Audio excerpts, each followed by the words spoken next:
ये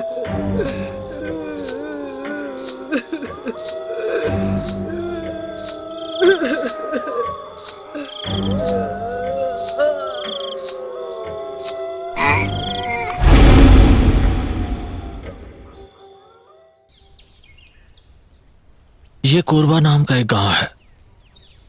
सुबह के समय ये गांव बहुत खुशहाल रहता है। जैसे ही रात होती है वीरान हो जाती है।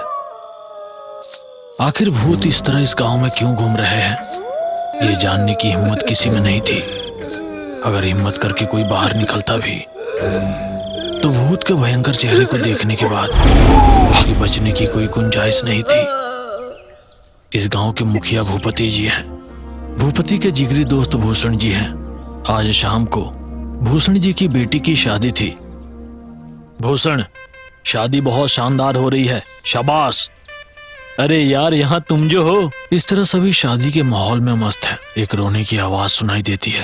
सभी एक दूसरे का चेहरा देख रहे हैं। अचानक खामोशी छा जाती है। शादी के हॉल में पायल की झंकार की आवाज आती है। सभी लोग शादी के हॉल के प्रवेश द्वार की ओर देखते हैं। एक लड़की नजर आती है और फिर अदृश्य हो जाती है। किसी को डरने की जरूरत नहीं है। इतने सारे लोगों को देखकर वो डर कर चली गई है। बैठ जाइए, बैठ जाइए। साहब, मुहूर्त का समय बीता जा रहा है। बेटा, तुम इस मंगलसूत्र को दुल्हन के गले में बांध दो। पंडित जी के कहने पर दुल्हा मंगलसूत्र हाथ में लेकर उठता है। दुल्हन सिर झुकाए बैठी है।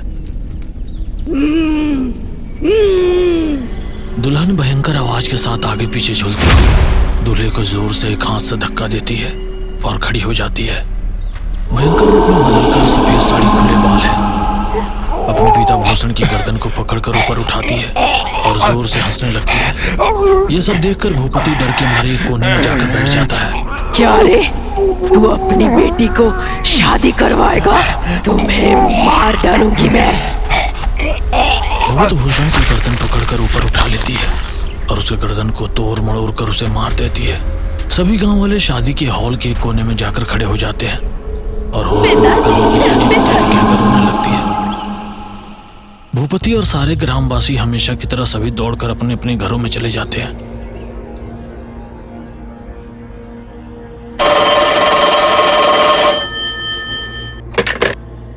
ए जी सुनिए, फोन।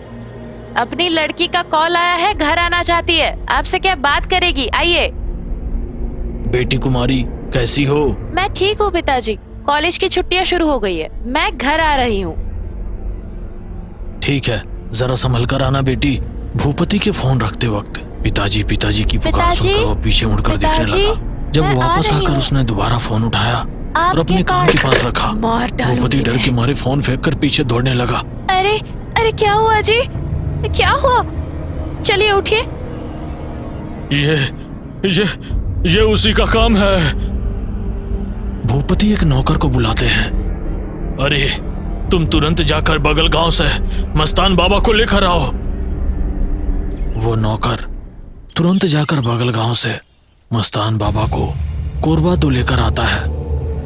भूपति रोज उनके गांव में जो होता था और कल जो उस शादी में हुआ था, उन सब के बारे में मस्तान बाबा को बताते हैं। भूपति, आज रात मैं यहीं रहूंगा और वो क्या चीज है देखूंगा।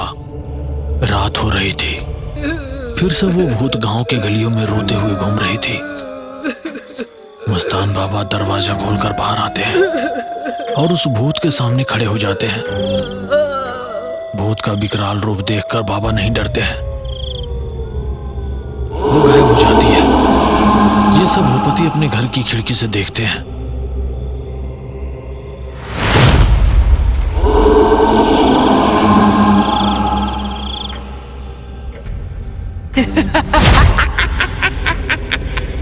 कौन हो तुम और तुम्हें क्या चाहिए? मेरा नाम फातिमा है। इन लोगों ने मुझे मार डाला, इसीलिए उन्हें मार डालूंगी। सबको मार डालूंगी मैं। भूपति, कम से कम अभी तो सच बताओ। अगर सच बोलोगे तो तुम्हें बचाने की कोशिश करूंगा। फातिमा कौन है? मेरा एक बेटा और एक बेटी है। मेरा बेटा कुमार, उसने बताया कि वो फातिमा नाम की एक लड़की से प्यार करता है। कुमार एक दिन फातिमा को लेकर घर आया। और बोला कि पिताजी, मैं इस लड़की से प्यार करता हूं और इससे शादी करना चाहता हूं। फातिमा अनाथ है। इन बातों को सुनकर भूपति दोनों को आशीर्वाद देकर विदा करते हैं। एक दिन रात को भूपति अपने मित्र भूषण से मिलते हैं।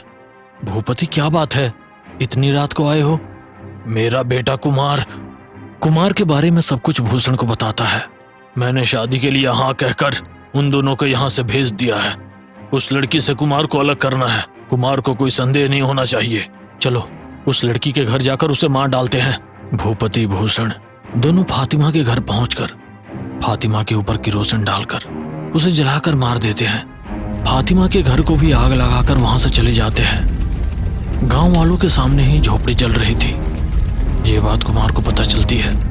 वो दौड़कर वहां पहुंचकर फातिमा को बचाने की कोशिश में जलते हुए घर के अंदर जाता है। उस दुर्घटना में एक बड़ी जलती हुई लकड़ी उसके कमर पर गिरती है और उसकी रीढ़ की हड्डी टूट जाती है। तब से कुमार शहर के अस्पताल में है। मैंने अपने बेटे के लिए कई रिश्ते देखे, सभी मेरी जायदाद के लिए हाँ करते हैं, लेकिन कुमार की देखभाल की कोई बात ही नहीं करता है। मैंने गलती की है मस्तान। मेरी गुनाहों की सजा कुमार इतने सालों से भुगत रहा है और अब वो भूत मेरी बेटी कुमारी को भी नहीं छोड़ेगी। मस्तान बाबा थोड़ी देर अपनी आंखें बंद करके सोचने के बाद, इसका एक ही उपाय है भूपति। बोलिए मस्तान बाबा। तुम्हारे बेटे कुमार को उस भूत फातिमा के बारे में बताओ, तब भूत के साथ कुमार की शादी करनी पड़ेगी, तभी फातिमा की आत्मा को शांति मिलेगी। भूपति शहर के अस्पताल में जाकर कुमार को सारी कहानी बताकर रो पड़ता है। भूपति और कुमार कुर्बा में प्रवेश करते ही भूत जोर से रोते हुए कुमार के सामने आकर खड़ी होती है। सभी गांव वाले देख रहे थे। मेरे पिता की गलती के लिए मैं तुमसे माफी मांगता हूँ। मेरे पिताजी को क्षमा कर दो। क्षमा करने का यह महान गुण आप औरतों को ही है। माफ कर दो फातिमा। अभी मैं यहीं पर तुमसे शादी करके अपनी भूल सुधार लूंगा। इस तरह कुमार और फातिमा की आत्माएं एक हो पाती है और कुमार अपने आप को मार लेता है। उन दोनों की आत्माएं हवा में उड़कर एक कांति में बदलकर गायब होते हुए सभी लोग देखते हैं। कुछ सालों के बाद भूपति की बेटी कुमारी की शादी होती है और वो एक लड़की को जन्म देती है। उस लड़की का नाम फातिमा रखते हैं। फातिमा, इधर आओ बेटी, अंदर चलो। बच्ची को भूपति गोद में उठाता है। घर के अंदर प्रवेश करते ही, तुमने गलती की है, सभी को कर्म का फल भोगना पड़ता है।